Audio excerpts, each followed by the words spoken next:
losing it. Step by step, you're losing it. But, Mr. President, your thoughts on the unionization that's happening down south, the interest that we're seeing in Tennessee with Volkswagen workers, it seems like it's catching on. It's not just a Detroit thing. Well, it could be happening. I mean, it's going to be happening, but you got to be very careful about what's going to happen in 2 years from now when China wants to take all of the jobs, because frankly, then union or non-union, everybody's going to be hurt. Just a little bit of some information, some fact checking. According to the Bureau of Labor and Statistics, our state, Michigan, actually gained 24,000 manufacturing jobs between January of 2021 and May of last year. That's actually tied for 7th in the country. And so this notion that the auto industry in Detroit is falling apart and that we need Mr. Trump's help may not be as on point as he would like or some of his supporters would like. Oh, that's gotta hurt. One stat before we go. Venezuela was very crime-ridden. They announced the other day 72% reduction in crime in the last year. You know why? They moved all their criminals from Venezuela right into the good old USA. But, sir, where are those numbers coming from? I guess I get them from the papers. Okay, perfect. Can we get a repeat on that groundbreaking intellectual response from the current GOP frontrunner? I guess I get them from the papers. What you just said is one of the most insanely idiotic things I have ever heard. Now, as we know, Trump does his best lying either at his rallies or on Fox News, where he is usually free to spread misinformation endlessly without pushback. We're also going to reclaim America's heritage as the great manufacturing nation, and we were doing that. We were doing that. Oh, actually, I stand corrected. He did face pushback that one time, which Trump demonstrated some of the most mind-boggling verbal gymnastics to avoid admitting that he did lose the election in 2020. But still, usually the red carpet is often laid out for him to drop some alternate facts. I won in 2020 by a lot, okay?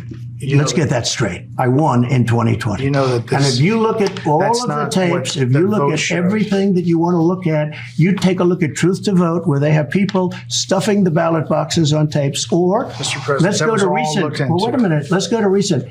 FBI Twitter. Let's go to recent. The 51 agents, all corrupt stuff, Brett. Understand about the Hunter Biden, no, but all that's cheating fair on the things. election. But yeah, that's cheating on the election. You lost the 2020 election.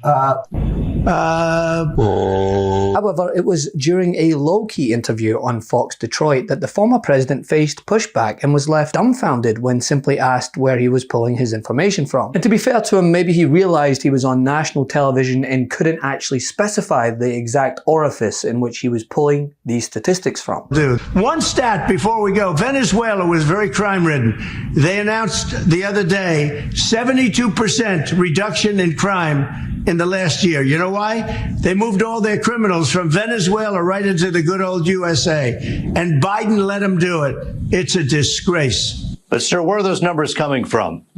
I guess I get them from the papers. In this case, I think it's a federal statement, or, well, they're coming actually from Venezuela. They're coming from Venezuela. We'll have to check on that. And this was just one of many lies that were told during this interview. And clearly, the graphics team had a field day while putting into perspective the rebuttal, naming it, quote, reality check. Losing it. Step by step, you're losing it.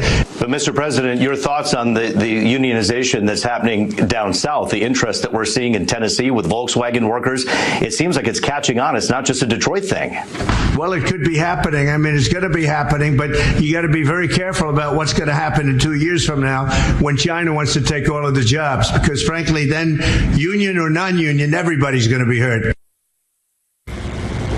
Just a little bit of some information, some fact checking. According to the Bureau of Labor and Statistics, our state, Michigan, actually gained 24,000 manufacturing jobs between January of 2021 and May of last year. That's actually tied for 7th in the country. And so this notion that the auto industry in Detroit is falling apart and that we need Mr. Trump's help may not be as on point as he would like or some of his supporters would like.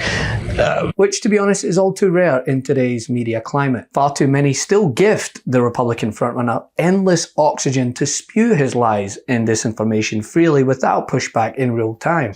I got many millions of votes more. It was unprecedented. The largest vote ever for a sitting president. And they say we lost. No, we didn't lose. We didn't lose. And as I've said before, the answer is not less coverage. I don't stand by that belief that if you just stop covering him, he would go away. Clearly, that is not the case. It's about covering him correctly, focusing on the specifics of what is actually going on, not the fact that his motorcade is going through Manhattan, but why? Why is he there in the first place? Oh, because he tried to influence an election.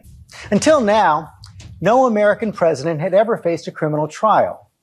No American president had ever faced a federal indictment for retaining and concealing classified documents. No American president had ever faced a federal indictment or a state indictment for trying to overturn an election or been named an unindicted co-conspirator in 2 other states for the same crime. No American president ever faced hundreds of millions of dollars in judgments for business fraud, defamation, and sexual abuse. Until now, no American presidential race had been more defined by what's happening in courtrooms than what's happening on the campaign trail. Until now. The scale of the abnormality is so staggering that it can actually become numbing.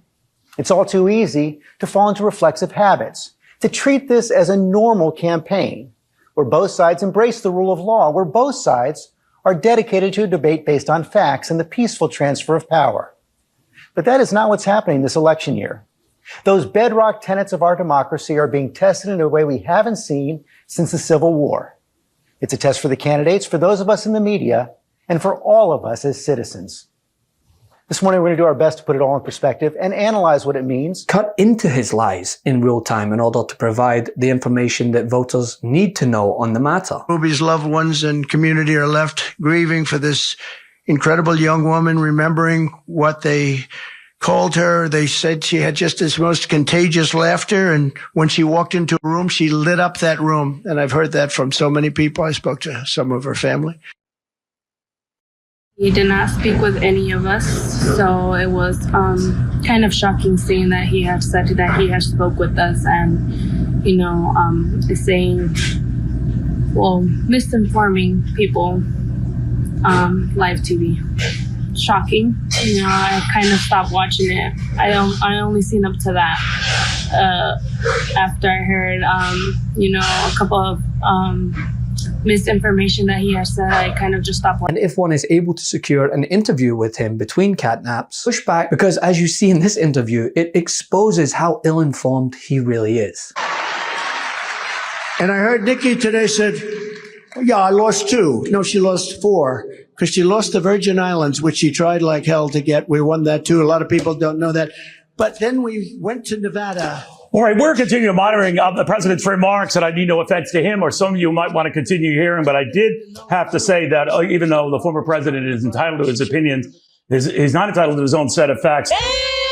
I mean, the man reverted to the old, I read it in the newspaper argument when asked where he was pulling this information from. Information that is wildly inflammatory and he uses to try to demonize migrants. But he has no idea what he's talking about or where he's pulling these statistics from. He's just the angry old man yelling at the moon and trying to blame everyone else. So we must never allow him to get away with simply stating these alternate facts without a reality check. You can't allow him to say things like this, touting incorrect statistics regarding job numbers, in between pouting, of course, outside the courtroom. Asked me to speak a little bit about the job numbers, and the job numbers just came out, and they're horrible. And and I say that not happily, I say that very unhappily. But the numbers are horrible. It's just these people are destroying our country. Here's another sign of it.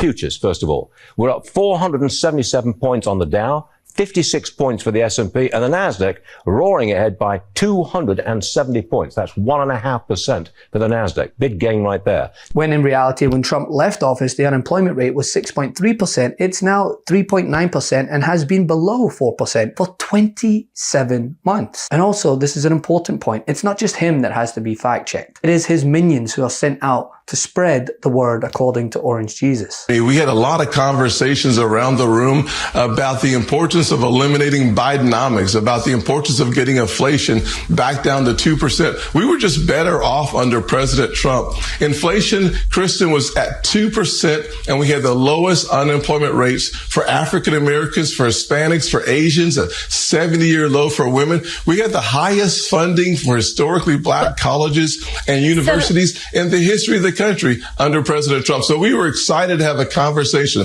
We had no conversations about the VP pick to be honest with you, to be clear. But we had a lot of conversations about the failures of Joe Biden and the success of Donald Trump. A couple of points on the economy. Of course, the inflation rate has come down significantly from its high in 2022. In terms of black unemployment, it was actually at its lowest rate last year, 4.7% in April of 2023 as compared to 5.3% under 2019 with Donald Trump. But all of this is vital in combating this man because democracy will die in darkness. Love this video? Make sure you stay up to date on the latest breaking news and all things Midas by signing up to the MeidasTouch newsletter at MeidasTouch.com/newsletter.